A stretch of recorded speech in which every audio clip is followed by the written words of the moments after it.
Назарбай Абдыкеримовичке суроом бар эле да.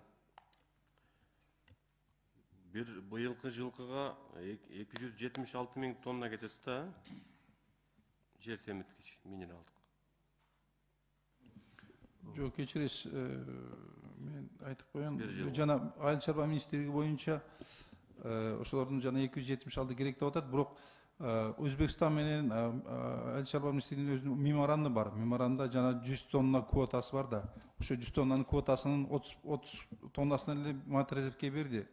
70%-ни алар башка частный структура алып келип жатышат да. Биз 30 эле тоннага келишим түзгөнбүз. Матрезер 30 тоннага эле заявка берди. 30 000 тонна десеңер? 30 000 тоннага, ооба. 100 000 тонна да өзү. Не аз берип атасыңар? Бүгүнкү күндө жана биз 20 000 тонна акча котордук.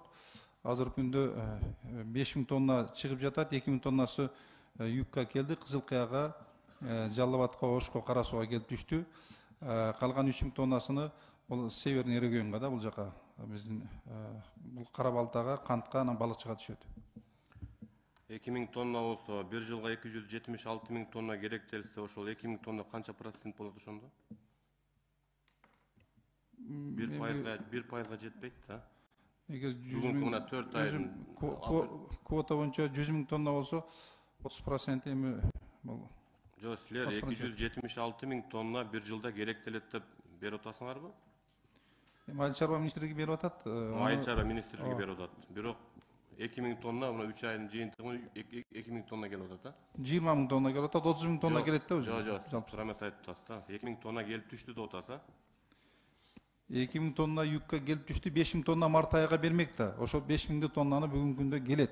2 000 тоннасы Юкка келип түштү, 3 000 тоннасы северге келет. Дыйканбай Бакачы, сиз жооп бербейсизби негизи? Жалпы керектелүүсү боюнча дагы бир жолу кайталып кетебиз. Жалпы 3 түр минералдык жер семиштин 3 түрү боюнча 276 000 тонна керектелет. Анын ичинен азоттук минералдык жер семиштердин ичинен 156 000 тонна керектелет. Бул жалпы биздин дыйкандарыбыздын, фермерлерибиздин керектелүүсү. Ал эми минералдык жер семиштерди азыр айтып кеттик. Өзүбүздөр заводдор болбогонуна байланыштуу. Бизде ташып келүүчүлөр бар. Жана негизинен биз жака Өзбекстандан, Россиядан, Казакстандан жана Түркменистандан алынып келинет. Алынып келген минералдык жер семиштердин бир 70% Өзбекстандан алынып келет көлөмү.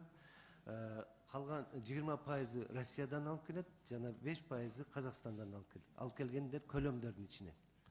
Айткылачы, 2014 жылы канча тонна келген Өзбекстандан? 2014 жылы 54 000 тонна келген. Жанагы Айыл чарба министринин орун басары айтты го, 30 жылда болбогон, быйыл болот депчи. 2014 жылы 50 канча тонна дедиңиз? 54 000 тонна 2014 жылы. 54 000 тонна келген, 14 сомдон келген да. Ошондо дыйкандар сезген. Азыр эми мына 3 ай болуп атат, 3 ай жыйынтыкталды, 2 000 тонна мындай 26 миллиард сом кредит бөлүп, дыйкандар эч нерсени сезбей атат да. Бекер эч нерсе кереги жок дыйкандарга, ушул шарт түзүп бериш керек да. Азыр Өзбекстанда бүгүнкү күндө канча селитранын баасы өзүндө? Бүгүнкү күндө $437 берип атат. Өзүндө на место, ооба. Жок. Өздөрүндө канча сомдон сатылат Өзбекстанда өзүнүн дыйкандары үчүн? Аны биз билбейт экенбиз эми. Ички баасы менен Өзбекстанда 30-40%ге чейин дотацияланат негизи бул баасычы, ички. Бүгүнкү күндө 25 сом тегерегинде экен да. Өзбекстанда. Ушундай арзан келишимдер түзүш керек да. Дыйкандарга шарт түзүп бериш керек. Анан экинчи суроо, РСК банк, Айыл банк, Керемет банк жетекчилеринин орун басарлары отурат. Региондордо, райондордо өзүңөрдүн мындай банктарга барып мониторинг жүргүздүңөрбү? Элдер нааразы болуп атпайбы? Кредит алыш кыйын болуп атат. Очеред көп. Жетекчилер барбы? Орун басарлар ким барды региондорго? Жооп жок да. Жооп берип койсок болобу? Урматтуу төрага жооп жок да.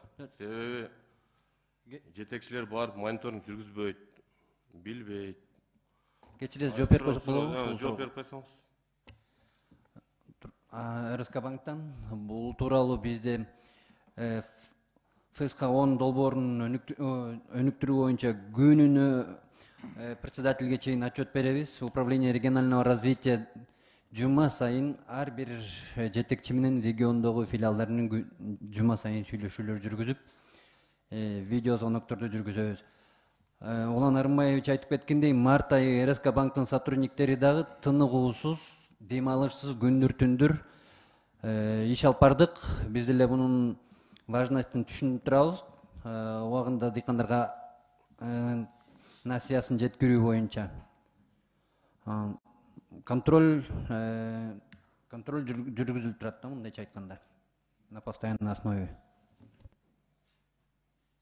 Базар Абдыкеримович, бул жердесиз, Мен угутам. Келерки жылга кандай дагы көбүрөөк жер семиткич боюнча көбүрөөк келишим түзгөнү ойлоруңуз барбы?